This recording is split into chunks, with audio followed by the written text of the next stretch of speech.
My name is Sarah Geis. I'm 26 years old. Today is April 17th, 2008, and I'm in Sacramento, California. Good afternoon. My name is Dr. Charleszetta Stalling. My age, I was born June 22nd, 1944. I am still maturing, and today is April 17th in Sacramento, and I'm talking with Sarah. So go ahead, Charleszetta. I see you have some stories that you'd like to share with us today. Right, I brought in a variety of memories from my family. The first one I really want to talk about is in the country before they knew what it was called. They would say, "Oh, she's now become a child again." That was before they had the term Alzheimer's. My mother was always considered very bright. She was the one who interpreted the dreams, and then we began to notice strange things happening. She said that people were taking her things and then they'd reappear the next day. Someone took her silver polish, then it came back polished. Someone else took her three-piece pajama sets because she loved them. They would disappear and she didn't know what happened. So people were coming into her house doing a variety of things. So my brother even changed the locks 3 different times. We never thought that something was really wrong with her. So gradually we began to realize that things really weren't quite right with my mother.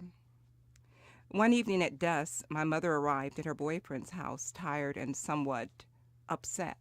She had hitchhiked over there with a stranger she didn't even know on the bus stop, confused. So we decided we really needed to do something. So eventually I looked around many homes for residential care. Some of them were so bad I couldn't even go in. I cried for the people in there, and of course, I wouldn't let my mother stay there.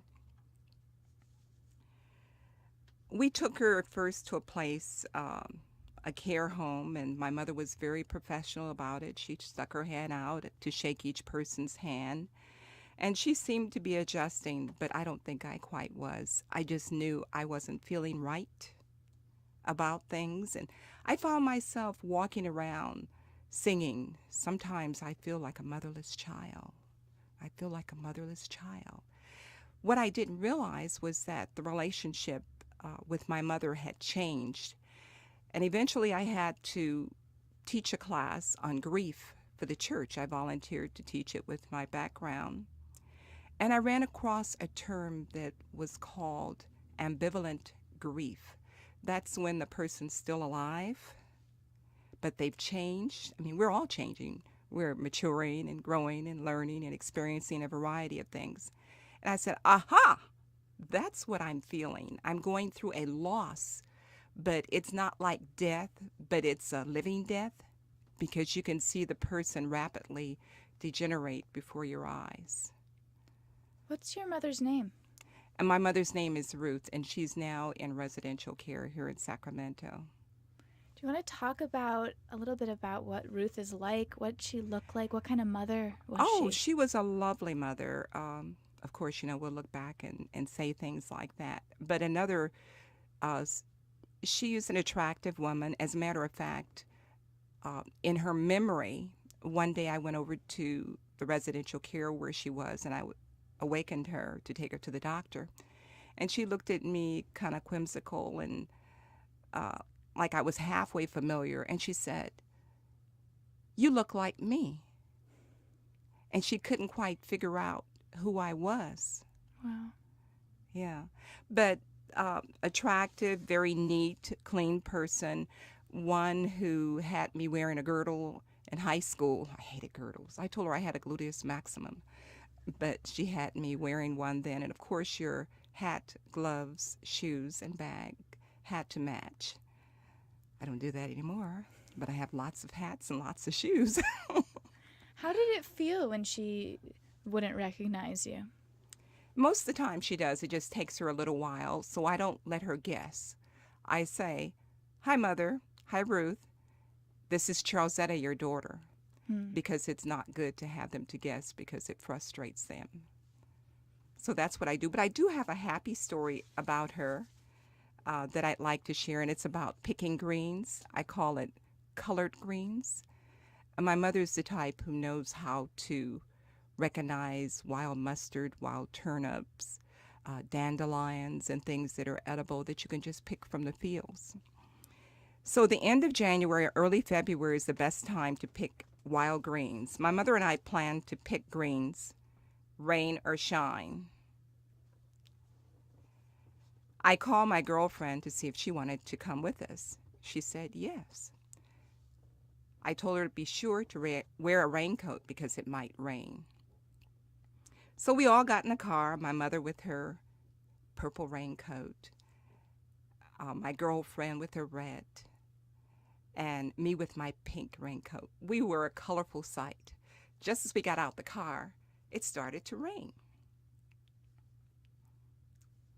My mother shared how to recognize the greens because my girlfriend didn't know how, and she always wanted to pick some wild greens, and she had seen people in the various empty lots picking greens, but she didn't know how to recognize them. So my mother shared, look for them green, look for something at the very tip that looks like little cauliflower, and sometimes you'll see a little yellow flower. Those are the ones you pick. And just pick from the top because those are the tender ones. As we were picking greens, an older black man came by and looked at us women picking greens, and he said, let me know when they're ready, and I'll come by and eat them. We said, sure, but then again, we might do like Little Red Hen. And he said, Little Red Hen? Yeah, don't you remember that story as a kid? Little Red Hen ground the flour, she made the bread, and no one wanted to help her. So when it was all ready, she and her children ate it. So since we're out here picking the greens, we're going to wash the greens and cook them. We're going to eat them. But thank you for stopping by. A little while later, some other people come, but that's sort of the gist of the story. At any rate, we pick a variety of people come by, and this is a real story. And eventually my mother says, oh, honey, my back is killing me. And as we look over to see my mom, there's this beautiful rainbow cascading all of us, the reds, the yellows, the blues. And we stop picking greens because my mother's back is hurting. And we go home. A week later, I passed by the empty green lot, and it had been plowed down. There were no wild colored greens anymore. And I wondered why they cut down those colored greens. It wasn't a fire hazard. And they were gone. Wow. Yeah.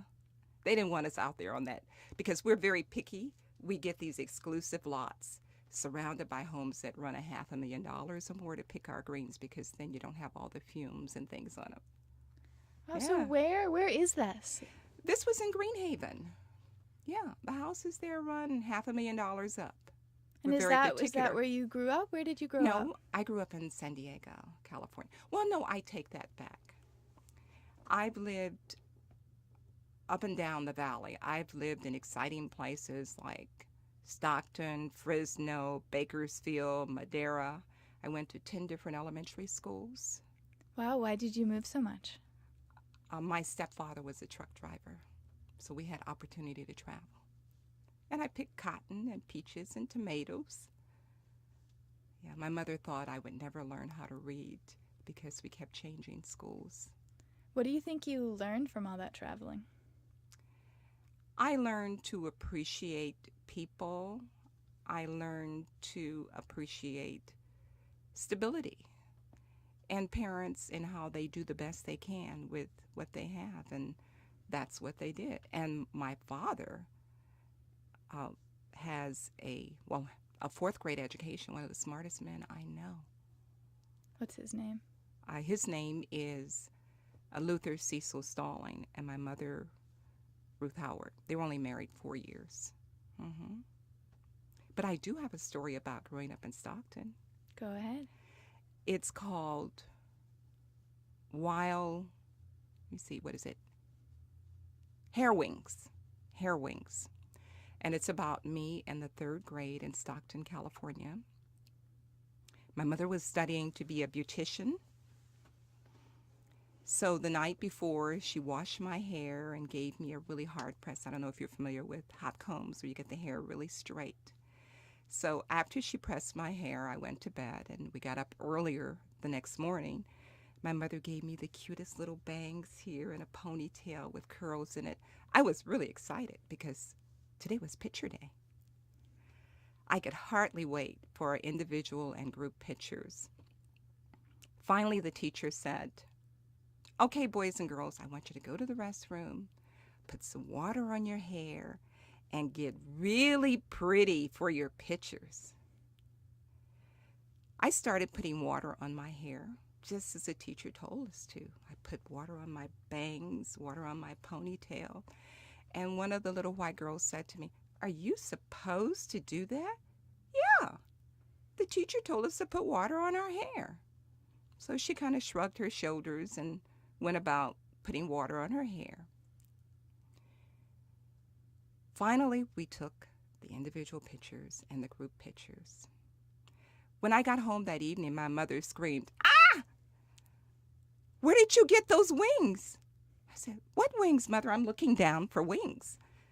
She said, "The ones above your ears." Sure enough, I ran to the mirror and looked, and there my hair was sticking straight out on the sides, a ponytail from the back. I looked like a porcupine. My mother learned to control herself, restrain herself, I should say, until she saw the pictures 2 weeks later. There I was, with my snag-a-tooth grin with 4 teeth missing in the top, and my hair sticking straight out. What I didn't realize at the time was I was one of 2 African-American girls in school, and my best girlfriend, Marion, had the kind of wavy hair you could put water on, like my son. But if it looks like it's going to rain, my hair starts swelling and napping up.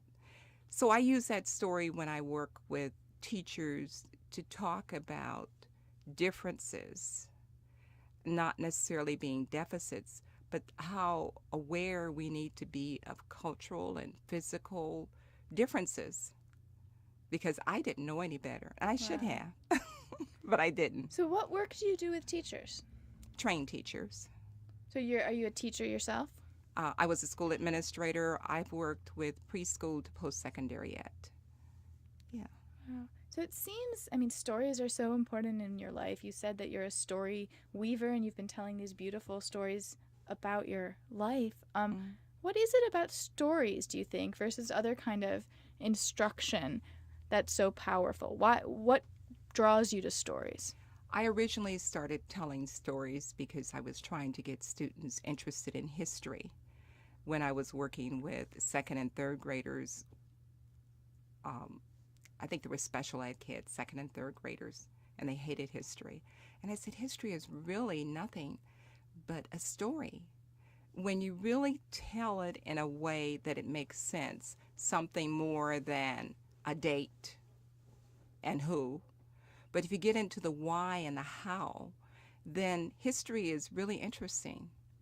So I do that through my stories as well. And how long have you been writing your stories down?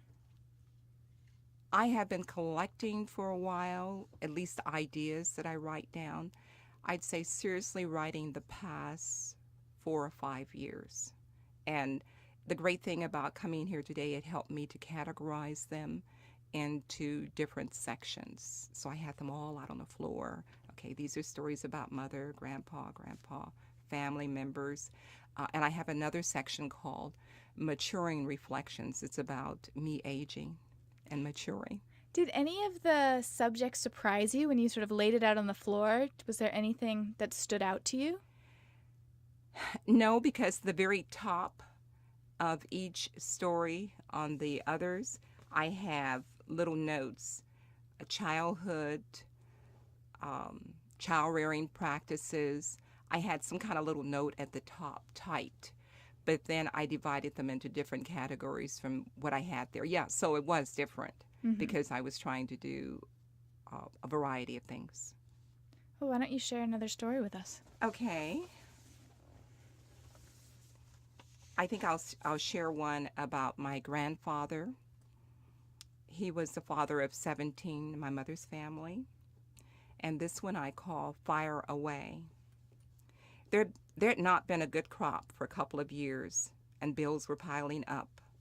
Daily needs and expenses for 12-plus children continued. There were whispers of sending us to stay with various relatives. Even though the farm was practically paid for, vultures started moving in for the final kill. They wanted to purchase the farm for far less than its value. They knew the value of the home alone was worth twice the offer presented, and there was land and oil as well, and lots of fruit trees and cool water. Pressure was put on. The pressure was so strong and hot, it created a fire. Luckily, we all got out the house, and the house fired away and burned to the ground.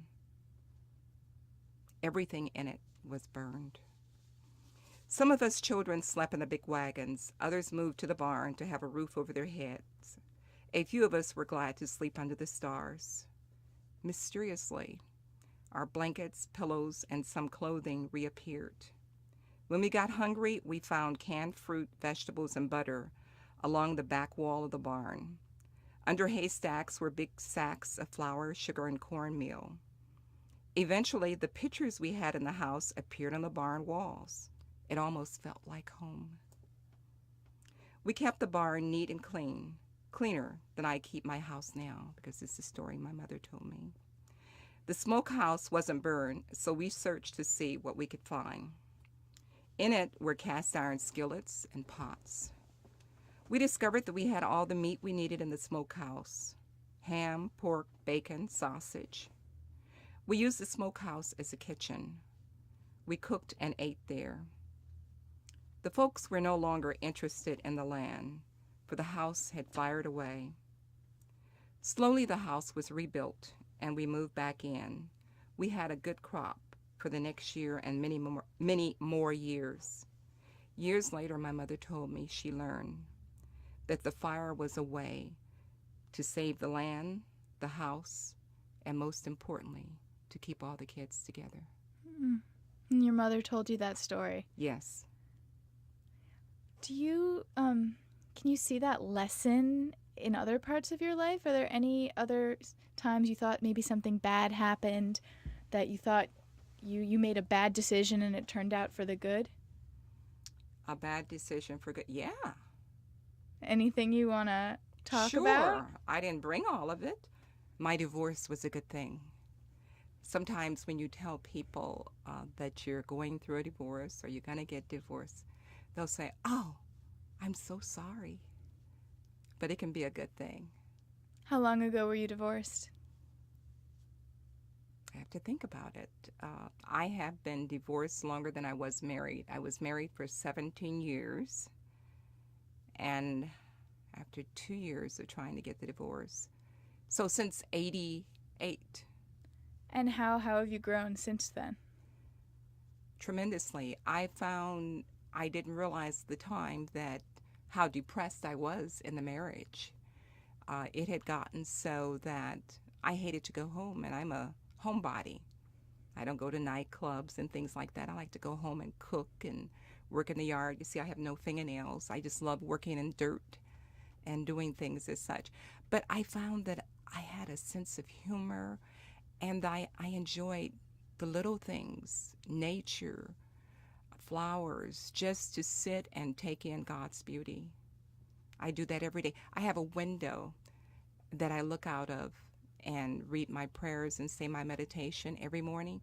And every single day, it is a brand new day to appreciate. Yeah, it really is. Wow. So I appreciate life more, because I think I would have been dead if I stayed in it. You were able to figure out who you were. Yeah, absolutely. You didn't even know you were missing. Right, right. So you said you have a son. Do you have any other children? I have 2 sons. What are their names? Ron and Gary Simpkins. And I have stories about them, too. Why don't you tell a son story? Okay, I'll just tell it to you without reading it, because I know them all. One is about my son, Ron. I noticed as I was sipping my coffee that my son had left his history book on the kitchen table. I said, oh, let me hurry and take this book to him. So in my robe and house shoes, I quickly jumped in the car and I was taking his history book to him. And as I was driving down the street, I saw him running back towards the house. So I held up his book so he could see it. And he shook his head, no, no, no. And he kept running towards the house. So I said, well, I guess he doesn't want his history book. So I went back to the house and parked in the driveway because I knew he was going to be late for his bus. And he quickly jumped out, unlocked the door, ran into the house, and came back in less than a minute. I'm really curious, like, what did you forget? I didn't see anything in his hands. I said, honey, what did you forget? He said, deodorant. He had forgotten to put on deodorant. How old was he? He was about 15, going through that musty stage. So I call that one, don't leave home without it. Yeah. What about one about your other son? He was very industrious. He liked to, and he got a lot of people involved. One was a lemonade stand that he wanted. So everyone in the community was involved. The man across the street, who was an artist, designed the layout. I had an uncle to come over to help with the construction of it. Someone else helped. I did the printing for lemonade sign. We got lemons from a neighbor. Wow. I mean, the whole neighborhood was working on helping my son get together his lemonade stand. So after we got the lemonade stand together and made the lemonade, we said, well, we might as well barbecue and have a yard sale. So that's what we did. But he was very industrious that way. Yeah. Is he still? Yeah, he comes up with good ideas. He does, yeah. And do you have any grandkids? 4 grandsons. Oh, wow. So you're They're in surrounded by Boston. men. Yes. Is there any, I'm sure you share your stories with them all the time, but is there any story that you particularly want them to know? One I share with them is called the Big Bulky Burgundy Jacket. This story I wrote for my youngest son, Ron. I love to shop at yard sales and garage sales. I can't pass them up even though I don't need anything. And I'm really trying to train myself to pass them up because when we're younger, we accumulate, and as we mature, we eliminate. So I found this beautiful, big, bulky burgundy jacket at a yard sale for only $2. My son hated it. It had goose down in it. It was a nice warm jacket for going skiing, but he hated it. So I said, well, this jacket is going to be with you forever and ever. And as you grow, it's going to grow and never leave you. Sure enough, that was the genesis of the story and how I came up with it. So the story's about a young boy who hates the jacket, hides it in the back of the closet, hoping his mother will forget about it. A year later, plop, there's the jacket on the floor. Let me try this one. I know it's too small now. It's been a whole year. My arms are longer. My chest is bigger. I've grown 2 inches. Let me put on this jacket and go show Mother how small it is. Sure enough, he tries it on. And it fits perfectly. He looks in the mirror. He thinks he looks rather handsome with it. So he goes to show his mom. Mom, look at this big, bulky burgundy jacket. And she too agreed. Yes, it looks very handsome on you. So, of course, the young man starts to wear this jacket every day of the week. And depending on the age I'm telling the story, I'll say Monday, Tuesday, Wednesday. And we go through the months of the year and we do a variety of things until finally he graduates from elementary, middle, high school. And finally he graduates from college. And guess what he wore under his graduation robe? By now the kids are piped up. They know. The big, bulky burgundy jacket. So that's that one. I hope the graduation was in a cool place. Yeah, Yeah, the jacket kept growing. That's great. Do your grandkids live around here? No, they're in Las Vegas. So I go down several times a year to listen to them and play with them. And every time I come, they say, Grandma, when are you going to come back and tell us some more stories? Oh, that's great. Uh-huh. Well, if they listen to this recording, is there anything else you want to have, any stories you want to have for them on the tape? There's one called Magic Fish. Yeah, and the genesis of this is something my mother told me. She said when she was young, there used to be fish in the backyard. I said, but Mother, you didn't have a pond. You didn't have anything like that. Oh, yeah, there were fish in the backyard. So I decided to write a story called Magic Fish. And it goes like this. Grandma Lula, there are fish in the backyard. Fish, child? What kind of fish? I don't know. They're pretty fish. They're red, yellow, blue, green. What are they doing? Oh, they're just flopping around and jumping up in the air and swimming around? Strange, said Grandma. And what else are they doing? Oh, Grandma, they make the most beautiful sounds without singing. Oh, said Grandma, magic fish. Those are magic fish. How do you know they're magic fish, Grandma? Because you described magic fish. They hum without singing. They're all these beautiful colored rainbow colors. They jump up and down. Those are magic fish. Well, will they grant me some wishes or something? Maybe. Maybe not. Did they grant you any wishes, Grandma? Yes. How many? Oh, lots of wishes. Well, were you only supposed to get 3? Maybe. Maybe not.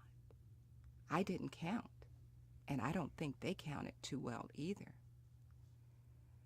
Well, Grandma, if you say they are really magic fish, I'm going to go back out there and get me some wishes too. That's the end of that one. Oh, wow. I've shortened all of them. Great. So you said you've written some stories about maturing. Do you want to read some of those? Oh, yes, I can read those. Let's see, I don't want to rumple these papers.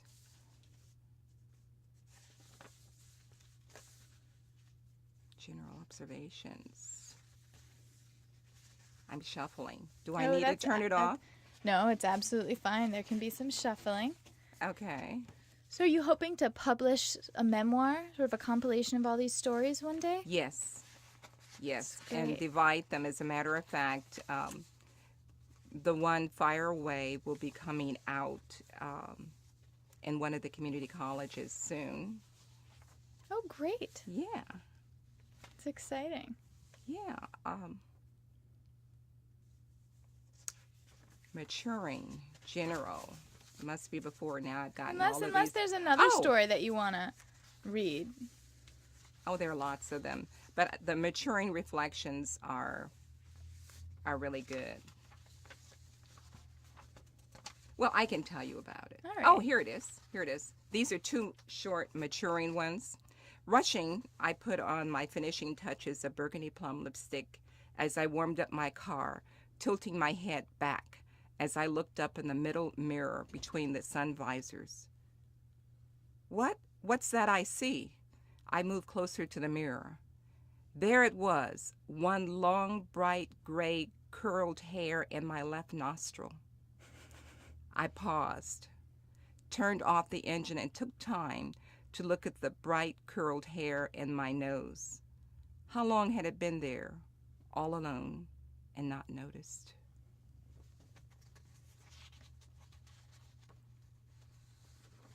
Another maturing one is called Vitamin E. In May 2004, I had a total knee replacement. My physical therapist suggested that I use vitamin E capsules instead of vitamin E oil in the bottle because the capsules were cheaper and just as effective in reducing scarring. Faithfully, I used vitamin E oil from the capsules. I rubbed it gently in a circular pattern clockwise and counterclockwise for days and eventually weeks. After 6 weeks, I noticed a change, a new change. It was phenomenal. This was unusual for my knee. Never had I had hair on my knee that I could see. Never had I shaved my legs. Now I had a hairy knee. I stopped using vitamin E on my knee and placed it on my scalp. Did you have a cast on your knees? Because Um, I had the same problem, but when I broke my ankle, I had a cast on my ankle. Really? And I looked it up online, and other people have it too. Hair on the knee? Yeah, hair wherever has been confined by a bandage or a cast. No, I didn't have it. Well, initially, yes. No, let me think. No, because I counted the stitches, 23 stitches Oh, wow. with staples, because they actually replace your knee. Yeah, now that's an experience. That's a story I haven't written about. Wow. Yeah, total knee replacement. So, what do you wish the younger you knew? I think you have all these reflections about maturing. What do you think would be helpful for younger people to know about getting older and maturing? I think it's helpful to really listen to your relatives, to listen to people, to write things down, carry a notebook, because I can just see things sitting at a stop sign. I've written things like that on things that I've noticed. I have one called, I think I'll tell you about it because I don't know where it is here in the stack, but it's called Big He-Man with the Pacifier. I was sitting at a stop sign, and this man he was carrying one baby in his arms, another on his back, and pushing a carriage with another child. And the baby didn't want the pacifier, so he put the pacifier in his mouth, and he's walking across the street taking care of these 3 children. I thought that was a lovely sight. Wow. So He-Man with the pacifier. Yeah. What gives you the inspiration? Why do you think of something as sort of you wanting to capture it in a story? So I like to capture it in a story because it helps me to refine my thinking. And it's said that I don't work crossword puzzles or anything as such, but writing helps me to clarify what I'm thinking. That's why I write. I also journal, especially when I was going through my divorce, to get things out, to clarify my feelings. So that it helps that way. Yeah. Do you think it, becoming more observant and writing, do you think it helps you appreciate things more or look at things differently? Absolutely. Absolutely. I appreciate things more. I appreciate life more and all the creative beauty that God has provided abundantly for us. Wow. Yeah, absolutely. Oh, here's one, a conversation with my son. I say to him, "Can you tell I've lost weight?" Because I've really been trying to lose weight. And my son says, "No, I can't tell when you gain weight or lose weight. You look the same to me as you did when I was 6 years old." He was then about 15. Flattered and pleased, I grinned widely. "Oh, well, now, wait a minute. What about last week when you stared at that gray hair in my head as I blow-dried it?" "Oh, yeah, well, you look the same except for some gray hair when you part it down the middle." I said, "Well, thank you, son." Kids or something. I can remember when my son was 15 and a half years old. They're really anxious to get their jobs. And I told him that he had to find a job and work 20 hours a week and still maintain a B or better in high school, because I wanted to keep him constructively occupied while I'm working a job and a half, saving money for a house after moving here from the divorce. So he put in 30 applications in 30 days. He went systematically down one side of Freeport in Sacramento and then down the other. And he came home very frustrated and he said, "Mom, they're discriminating." I said, "Oh my." My feathers went up. I'm ready to march. And I said, "Well, what's happening?" He said, "They're hiring 16-year-olds." I said, "Oh my." So that's how it happened. Well, there's about 5 minutes left, and I want to make sure we have room for, another couple stories. But just to go back to what we were talking about in the beginning, I wanted to know how, after you had that realization of ambivalent grief and what that is, did that change the way that you reacted to your mother's diagnosis? It helped me to understand it better. I visit her every day, so when I leave here, I'll go over and visit her because I haven't been there today. Yeah. It helps. It's still kind of sad. Yeah. Yeah. And no one prepares a person for the aging process, the maturing process. I mean, it's something you have to live and experience. People don't tell you that as you mature, your lips get thinner, your hair gets thinner in certain places. You no longer have to shave. Your ears get bigger because there's less hair covering them up. Just a variety of things. You get the various spots. But I think you really learn to appreciate life more. Is there anything that you wish you told your mother while she was more aware? No, she still knows. The 23rd Psalm is her favorite. So that's one of the things I know by heart in the Bible. So I say that to her, and it strikes a memory, and she smiles. Also, I tell her every single time, "I love you." And sometimes when I walk in, makes me cry. She'll reach up, and she'll say, "Hi, honey." Yeah. How are you different now that, like you said, you had that motherless child feeling? I mean, how are you a different person? Well, I check with my doctor. I say, "Can you predict Alzheimer's?" Of course, he said no. But I make sure I keep my mind bright. I still work as a consultant. I work with a couple of schools with the Western Accreditation of Schools and Colleges. I still provide training for teachers. And it keeps me active and into a variety of things. I now do Tai Chi, so I'm exploring a lot of things, and pool aquatics. So it all helps me to stay alive and to appreciate. Yeah, and all the stories and the writing too. Stories. So why don't you send us out with 2 more short stories? 2 more short stories. Okay. Let me see what I can find. Oh, let me read this one to you. This is a girlfriend who's now dead. Her name is BJ. And she was missing her boyfriend in Jamaica.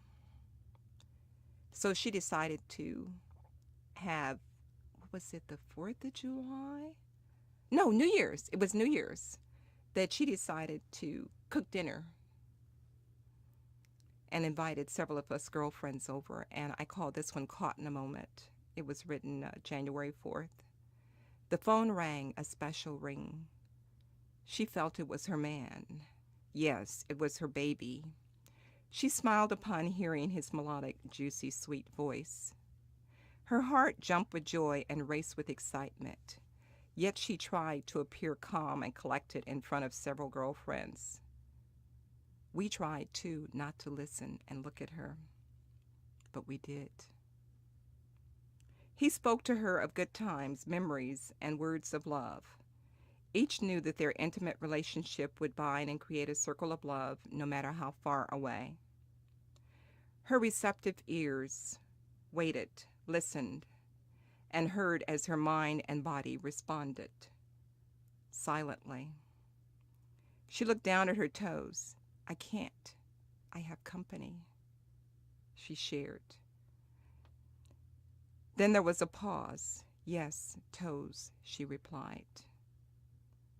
She thought, baby, I want to be your greens, black-eyed peas, cornbread, chitterlings so good they're chitlins, tender roasted duck, juicy turkey wings, dirty rice, hot with pepper like you like, and ground beef, deviled eggs, and sweet, sweet, sweet potato pies with nutmeg.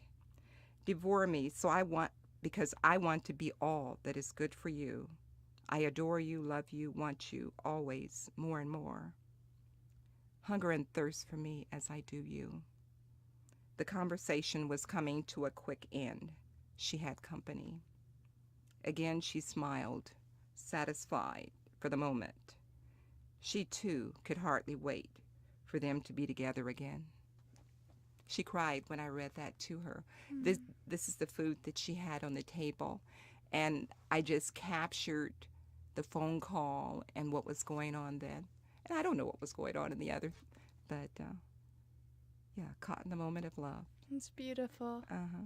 I think we're probably about at time, but if you have, a real short one. Oh, a real short one. Sure, I do. Because we're leaving. This one is, I'll just tell you about it. Because I can't find it now. All right. Okay. Today at school, we had a speaker from a Southern university to share Black history. This is my son telling this story. He seemed really knowledgeable, but he said it in such a boring way. He didn't know how to speak. Students clapped before he finished his last few words. We wanted to get rid of him. I thought about referring him to you, Mom, because you're such a good speaker. Oh, wow. Yeah. It's a great way to end this. Thank you Yeah. so much, Charleszetta, and thank you for Thank sharing your you. stories with us. Thank you.